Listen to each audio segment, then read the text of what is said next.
ready to transform your documents into universally compatible, professional PDFs with Pandadoc. This tutorial will guide you through the simple steps to ensure your content looks immaculate everywhere. First, open the document you wish to convert within your Pandadoc workspace. Navigate to the top left corner of your screen and click on the File menu. This will reveal a drop-down list of options. From the File menu, select Export.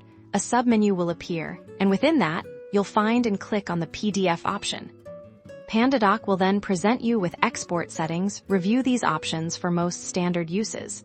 The default settings are perfect, however. You can adjust things like page ranges if you only need to export a portion of your document. Once you're satisfied with your selection, click the Export PDF button. Pandadoc will begin processing your request. Your PDF file will then automatically begin downloading to your computer. You can find it in your usual download location. And there you have it, a perfectly formatted PDF, ready for sharing, archiving, or professional presentation across any device or platform. Mastering this ensures your documents are always universally compatible and leave a lasting professional impression. Easy, right?